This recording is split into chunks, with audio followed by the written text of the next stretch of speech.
दोस्तों स्वागत है मेरे इस नए वीडियो में। और दोस्तों अभी हाल ही में चल रहे साइक्लोन यानी कि जिसका नाम तौकते है या ताउते है, बहुत ही खतरनाक स्थिति पर आ चुका है। और इसके बारे में बात करें तो यह विनाश की उस लीला को प्रारंभ कर चुका है। एक तो देश कोरोना की हालत को पहले ही झेलने में असमर्थ है, और दूसरा ये तूफान, ये दोस्तों हमारे ऊपर प्राकृतिक विपदाएं जो है बहुत बड़े लेवल पर आ चुकी हैं। तो दोस्तों आप हैं हमारे साथ रघु इनोवेटिव हब पर, और आपका स्वागत है इस वीडियो में। तो दोस्तों हम बात करें साइक्लोन तूफान के बारे में, तो दोस्तों सबसे पहले हम इसके बारे में जानते हैं कि कौन से क्षेत्र बहुत अत्यधिक प्रभावित हो रहे हैं। तो दोस्तों हम बात करें तो यह जो तूफान है वो इस अरब सागर से उठा है, और यहाँ के जितने भी ये तटीय राज्य हैं, खास तौर पे महाराष्ट्र, गुजरात और राजस्थान को भी प्रभावित करने जा रहा है। दोस्तों यह तूफान इस तरफ से आया है और इस तरफ से जाते जाते महाराष्ट्र, गुजरात और राजस्थान को प्रभावित करेगा। और उसकी स्थिति यह है कि अगर यह सीवियर साइक्लोन के रूप में परिवर्तन की स्थिति देखी जा रही है, और सीवियर साइक्लोन एक बहुत ही भयावह स्थिति है।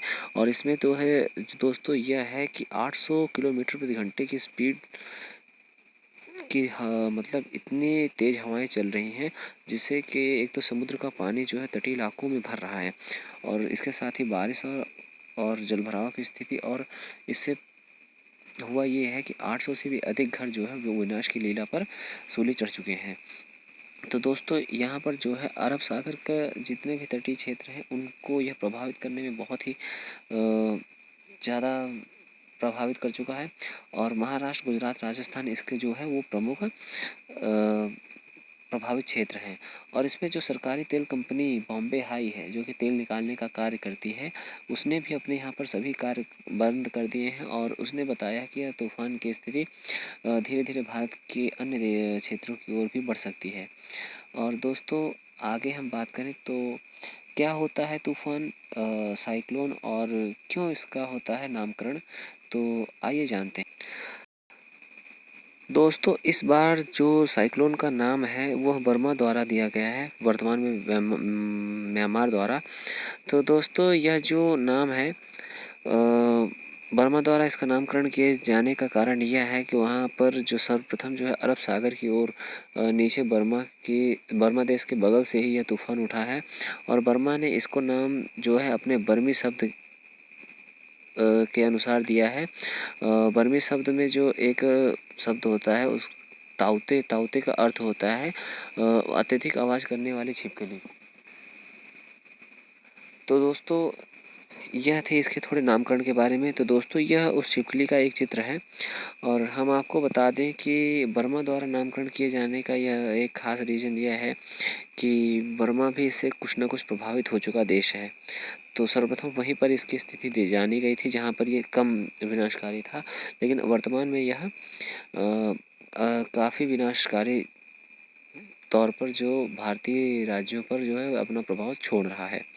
और इस चक्रवात का नामकरण जाने तो नामकरण जो है एक तो इस चक्रवात का ही नहीं बल्कि सभी चक्रवातों का जो नामकरण है वो मौसम विभाग के अंतर्गत आने वाले वार्निंग सेंटर, जो कि कई जगह पे लगाए गए जाते हैं, अन्य देशों में भी लगे हैं।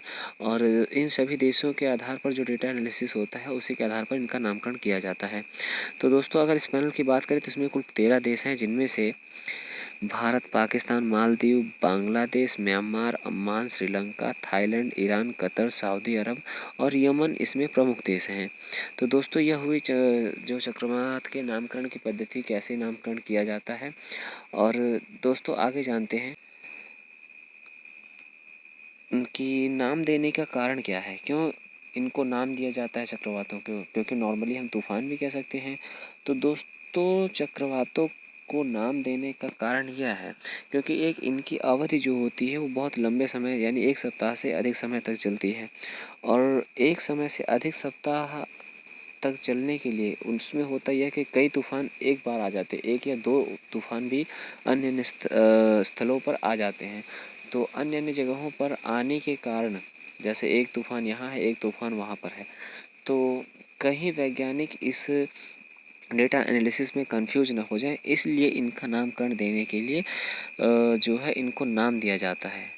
तो दोस्तों यह जाना हमने इस तूफान को नाम देने के कारण के बारे में। आइए जानते हैं इसके प्रभाव के बारे में।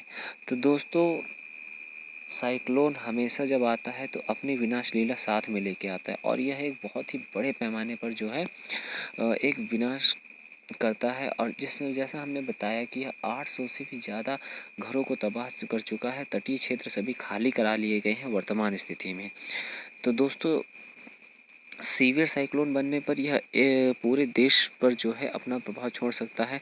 उत्तर भारत और इधर पूर्व के इलाकों में इसका ज़्यादा असर देखने को नहीं मिलता है अब, क्योंकि जो है अगर हम बात करें तो यह जो है भारत के इस एरिए में है, और जैसे जैसे यहाँ पर जाएगा वैसे वैसे स्थलीय भागों में इसका जो है प्रभाव वह कम कर पड़ने लगेगा। तो दोस्तों, तटीय इलाकों में भारी विनाश की स्थिति बन चुकी है। एक तो देश पहले से ही कोरोना की महामारी, हेल्थ इंफ्रास्ट्रक्चर हमारा पूरा ख़राब हो चुका है। हम देश को दोबारा लॉकडाउन लगाने की स्थिति में नहीं है। आर्थिक यानी कि फाइनेंशियल दिक्कतें भी आ चुकी हैं, और उस समय अगर इस तरह का कोई साइक्लोन वगैरह आता है तो ये तो वही बात हुई कि मुंह उड़ाते ही ओले पड़ना। तो दोस्तों, दुआ करिए कि कैसे भी साइक्लोन जो है शांत हो जाए या टल जाए यहाँ से, क्योंकि इस समय हमारे जो भाई बंधु, सबसे बड़ी बात है हमारी जो सेनाएं हैं अपने स्तर पर कार्य कर रही हैं, और सेनाओं को रात दिन एक करके रेस्क्यू करना और अन्य सभी कार्य करना जारी है। तो इस तरह से दोस्तों, यह थी, हमने जानकारी ली थोड़े से इस ताउते यानी तौकते तूफान के बारे में। दोस्तों, कैसी लगी आपको जानकारी, हमें कमेंट सेक्शन में ज़रूर बताइएगा, और जाते जाते हाँ, वीडियो को लाइक ज़रूर कर दीजिएगा। तो दोस्तों, हम आपसे विदा लेते हैं। धन्यवाद।